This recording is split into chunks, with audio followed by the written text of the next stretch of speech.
I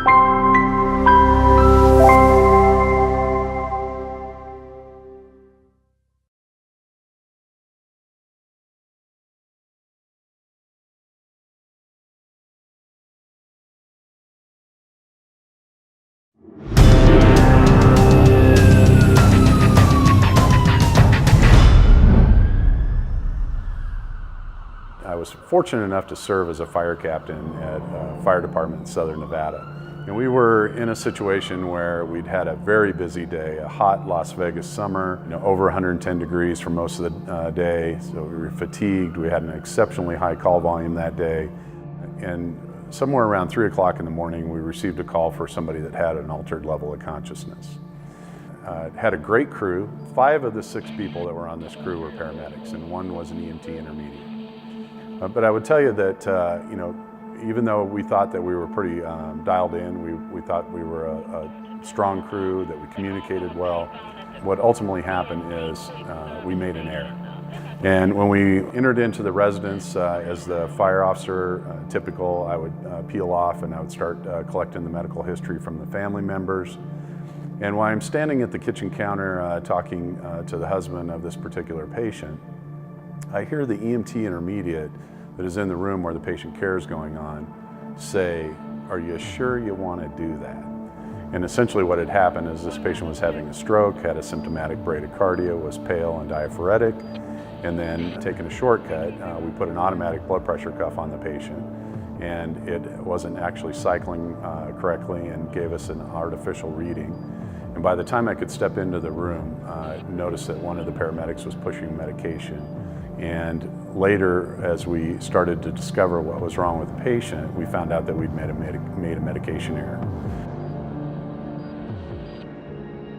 Now, again, 5 paramedics on the scene, 1 EMT intermediate, and the EMT intermediate's the one that spoke up. When that EMT intermediate spoke up, why didn't everybody stop right there and ask the question, what are we doing? Why would this guy speak up? And why would he say that? And is there something that we should just immediately stop and double check before we proceed any further? Fortunately, the patient didn't have a bad outcome and she did recover. But when we got back to the station, again, 5 paramedics, 1 EMT intermediate, we started looking around and asking ourselves a question of what could have we done better there? Where did the communication break down? Where did the patient care break down? Where did the patient assessment break down? How did we not facilitate or follow through with the team concept that we were so good at doing? When we started looking for solutions to this, ultimately what we found was the concept of crew resource management. Every EMS provider, regardless of training, experience, or rank, has seen or will make an error in patient care. Crew Resource Management, or CRM, is a tool designed to reduce the number and impact of human errors through the effective use of available resources. Crew resource management's purpose is to reduce errors, to promote safety, and to facilitate great teamwork. For crew resource management, resources are more than the equipment used or the know-how to operate it. Resources also include the collective knowledge and experience of the team, the ability of the team to communicate clearly and freely, the willingness to learn from critique and feedback, and the desire of each team member, whether in a leadership or followership role, to perform to the best of their abilities. The guiding principles of CRM include situational awareness, decision-making, communication, task and workload management, and teamwork. For there to be a good leader, there also has to be good followers. So one of the things that has to come out of the team dynamic in a crew resource management environment is the thought that we're all there for the success of the mission. Strong leadership must be in place to guide a team's decision-making process in an emergency. All team members should feel empowered to speak up to ensure the most informed decision is being made. So another key component of crew resource management is something called the closed loop communication model. You good with the O2 and bag mass? Yep, bag mass and O2 ready. And that's essentially a model where a sender of a message transmits that message, it's received by another individual, and then repeated back to that individual who originally sent the message, verbatim. That also allows the individual who's sending the message to make sure that their information was communicated clearly concisely, and that the message was received. Advocacy statements, in combination with closed-loop communication, facilitate good teamwork and inform the decision-making process. So what the advocacy statement is when there's a person on the team that wants to communicate information to the team leader, to do that in a respectful way. And it requires first that the team member address the leader by their title or by their name. Second, they advocate what we call the I statement, which means that they say, I feel or I think.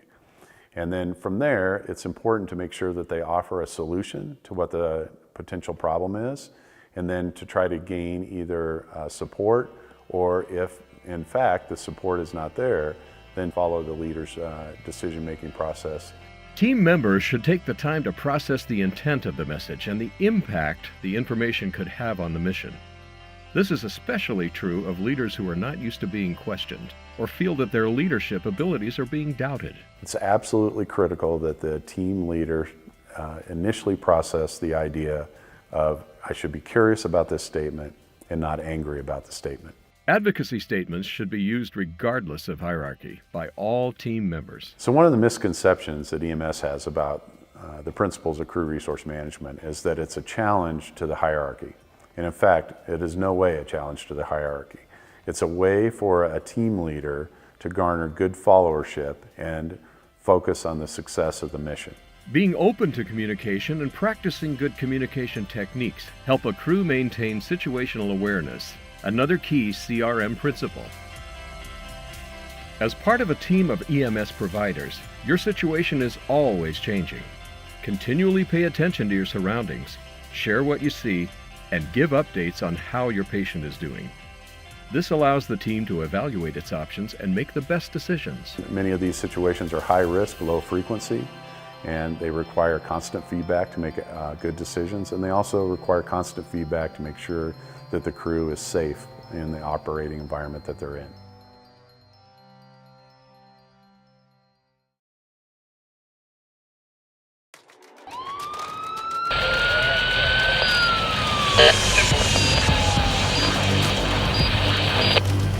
Medic 125, this is engine 105. We have a 60-year-old male, conscious, alert, oriented, in SDT. We have an IV established, and we're awaiting your arrival. Medic 125 en route, ETA 2 minutes. As part of a team of EMS providers, your surroundings are dynamic. By maintaining situational awareness, or being aware of your surroundings and all the factors that may impact your current situation, you can assess and mitigate issues threatening the crew, the patient, or a positive outcome. One of the issues that is important for maintaining situational awareness is to make sure that the team leader and the crew has enough information to make a split-second decision about an alternative pathway that you may go down in an incident. What do you have? This is Walt. His wife indicated that he's behaving strangely and has some trouble breathing. He's also complaining about some chest pain. Couldn't get a radial, but found a carotid, so I had to lay him down for hypotension. Okay, thanks. Let's go ahead and print a 12 lead. In a team approach, the team leader does not necessarily need to be a designated Reading officer. on your heart rate. Go ahead and stay calm. Team members should be able to transition from a leadership role to a followership role with ease and enthusiasm, keeping the success of the mission in focus at all times. And for there to be good teamwork, there has to be a strong leader, and that's a leader that's open to those advocacy statements. And there has to be good followers. That's people that want to see the mission succeed. They want to see the leader succeed. And in the end, what we're really talking about here is that we're talking about folks that are working together, that are working for one purpose, and that is to make sure that the mission is completed with a successful outcome. He's 74 systolic and his saturation is at 86%. Okay, let's get some oxygen started. Okay, He's in VTAC. We need to get transport. let's hold off. I'd like to address the tachycardia first. I think we have an unstable ventricular tachycardia and need to do a synchronized cardioversion. Let's use the algorithm. Checklists are sometimes seen as a weakness or a crutch, but they actually direct attention to the mission and relieve individual team members of the burden of being infallible. When we start talking about checklists, we're talking about people functioning under stress with the same level of proficiency that they would when they're not under stress. Pads are on, leads are on. Okay, we're gonna start on 100 joules. Copy. 100 joules. Activate sync button. Sync activated. Clear. All clear. 3, 2, 1. That facilitates a better and a positive outcome for the mission by, again, having that closed feedback loop used in conjunction with a checklist. Looks like we're still in unstable tachycardia, still symptomatic. Move down to sync cardio at 200 joules. Copy. 200 joules. Activate sync. Right, all clear. Ready to shock. Wait, double check the sync button. Thanks. Alright, activated sync. I'm clear, you're clear, we're all clear. 3, 2, 1. Ow! Sinus rhythm. Looks good. Let's get him ready to go. Okay, Christy. Every team member should feel free to contribute pertinent information that could prevent the mission from failing or producing a bad patient outcome. You really get called to something that is completely different every time. So being able to assemble an EMS crew, being able to communicate effectively, being able to manage and watch where the situational awareness is going, be aware when things start to go south, be aware when things start to improve, and then being able to advocate for a proper sequence that is looking to fulfill the mission and not necessarily about the individual are all principles of crew resource management that can help in an EMS situation. EMS providers often work in a high-stakes, high-pressure environment where good communication skills frequently take a backseat to technical and medical skills. It is in these situations that CRM is most important and most beneficial.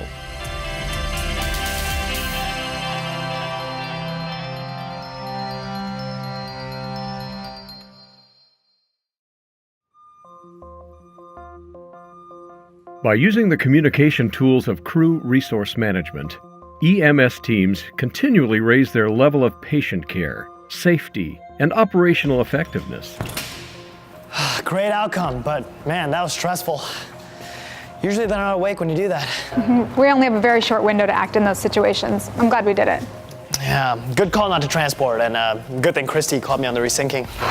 How resyncing this could have gone another direction, and not a good one. I know. Just have to follow the checklist, follow the algorithm. That's why we have them.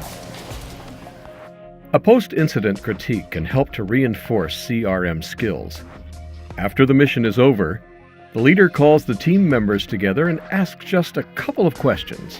An honest assessment of how we did, what we did really well, and what we did that needs improvement.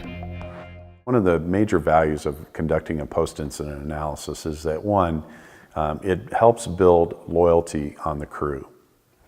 The other thing it does is it helps improve performance. A post-incident analysis is not a lecture given by the team lead to the team members. Properly conducted, it's a way for all team members to weigh in on the incident respectfully. The communication principles of CRM, such as closed-loop communication, advocacy statements, and being curious about other team members' input, should be used in this forum as well. So, the principles of crew resource management are really about applications of good communication technique, situational awareness, a way to advocate your position in a way that the focus is on the mission and not necessarily the individual. A post-incident analysis is an opportunity not only to share successes and reinforce best practices, but also to review where the system failed and to use that information to make improvements.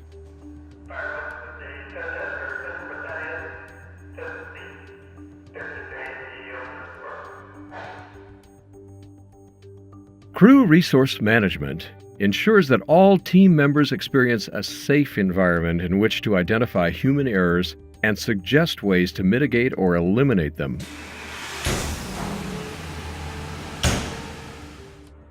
Like any other skill, good communication needs to be practiced and reinforced over time. Be vigilant about maintaining situational awareness. Use clear, respectful communication to make your team aware of what's going on and to advocate for your position and the mission. Embrace your role on the team as a team lead or a follower. Contribute to the decision-making process and respect the decision being made. Acknowledge and communicate the impact that stressors may be having on your performance, and use tools such as checklists, especially in high-risk, low-frequency situations. And in the end, what we're really talking about here is that we're talking about folks that are working together, that are working for one purpose, and that is to make sure that the mission is completed with a successful outcome.